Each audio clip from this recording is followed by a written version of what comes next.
For the better part of my lifetime, the LA Lakers have been the gold standard for an NBA franchise, as in the modern era, they have an unmatched 11 championships, spanning from Magic and Kareem all the way to LeBron and Anthony Davis. But now in 2024, this Tier 1 Class A franchise has done the unthinkable, as LA in a couple of days is going to hang an in-season tournament championship banner. Absolutely hilarious, embarrassing, and downright sad, as even the Charlotte Hornets wouldn't go this far to hanging banner for the in-season tournament. And for the Lakers' iconic teams, Magic's Lakers, Shaq's Lakers, Kobe, Wilt, Jerry West, having those championship banners even in the same realm as an in-season tournament championship is downright disrespectful. And at the core of it, I think once again this is further proof Adam Silver is pushing oh so hard for this tournament to actually matter. But for actual NBA fans, real fans, the majority of fans, this banner won't even touch an actual banner that is won in the NBA Finals. And when it comes to LeBron James, the winner of this tournament, after winning that MVP, on his Instagram story, he posted some pretty interesting lyrics about being one short of Michael. In essence, meaning LeBron now has 5 titles to MJ's 6. Now look, it could have been in jest, could have been a troll, we don't know. But what I do know, it was deleted shortly after it was posted in a matter of minutes. And that reference to Jordan wasn't the only one by LeBron James after this championship game.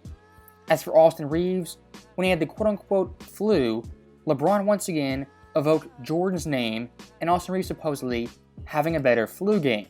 Now look, isn't it kind of odd LeBron James, after winning this championship, winning the MVP, Michael Jordan was very prevalent on his mind in the coming hours. And just being a viewer and observer from afar, LeBron with the media and fans, specifically social media, is indeed very savvy. And him referencing Jordan time and time again, it's not a mistake, as what LeBron's playing for at this point is indeed catching Jordan. But I am sorry to burst LeBron's bubble. The idea he has 5 rings now is completely out of the question. And Jordan having 6 being the superior player, the greater player, LeBron never is going to catch Jordan in terms of all-time greatness and championships. And no matter how much they spin it, how many narratives they have out there, LeBron at the end of the day only has 4 championships. I mean, even LeBron himself in the past claimed on his own podcast he won the 2 toughest championships in NBA history. And his right-hand man, Nick Wright, a Clutch Sports asset, said LeBron technically has 6 rings and not 4. Because according to him, 2016, that counts as 2, and 2020 somehow also as 2. My overall point being, LeBron fans, even LeBron himself, is no stranger to overrating his accomplishments. And for the sake of this video, let's say the Vegas tournament actually is a legit championship and a real NBA banner, and LeBron now has an elusive 5th championship. Let's do that for sake of argument. Look at the competition he faced in this run. It is some of the weakest competition of all time, and among championship titles is indeed the worst ever. As the teams he played in the process, the Pacers, Suns, Pelicans, Jazz, Portland, and Memphis, their combined record was 55 and 74 for a win percentage of 42.9. And out of those 6 teams, only one of them, that being the Pacers, is a top 5 seed in their respective conference. And Utah, Portland, and Memphis on the bottom 5 of the West as it currently stands. When it comes to NBA championships and their opponent's win percentage, the lowest all time belongs to the Showtime Lakers in 1987 with a win percentage of 54.0%. Not great. But compare the 2024 Lakers in their Vegas run, the worst championship of all time is a staggering 11% higher than the 24 Lakers.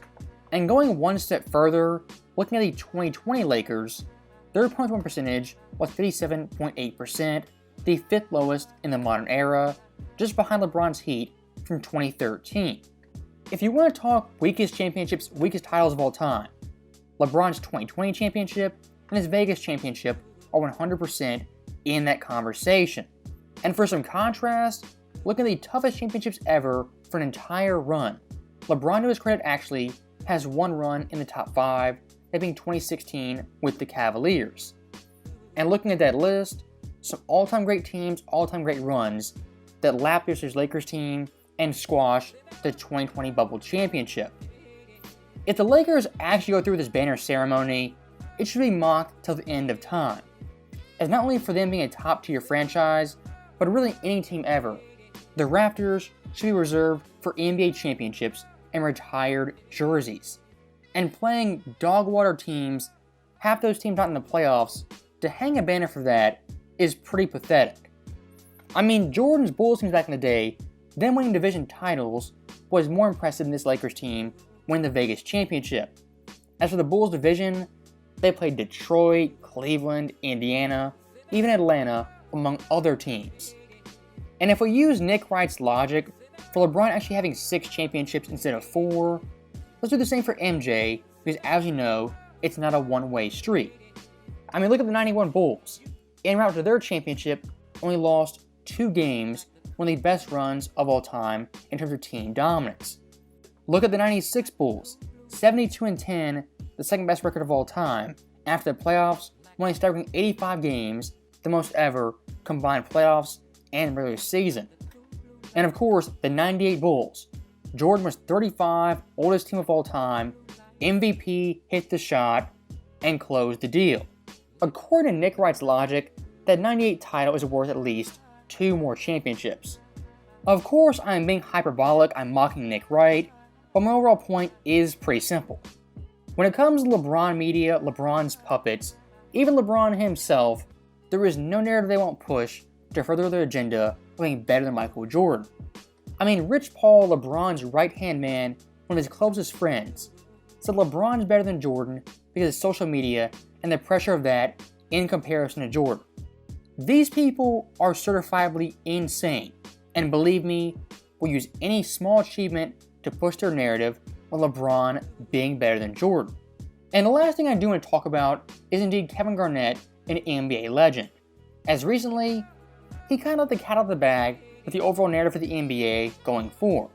As Garnett said pretty clearly, us fans need to get over and move past Jordan, Magic, and Bird, and the guys in the past eras who built basketball to what it is today. Now look, I get what KD was trying to say, but the way it came out, you can't just toss Jordan's era aside in favor of this era, even if you like it more. Because like it or not, the 1990s were vital to the NBA's success and overall growth. And in many fans' opinion, in my opinion, the 1990s and 80s, compared to current basketball, were greater eras.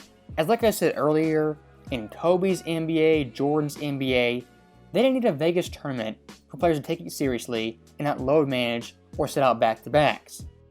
So that right there is the end of the video, and once again, this Bubble S championship, them getting a banner for it, one of the biggest crocs in NBA history.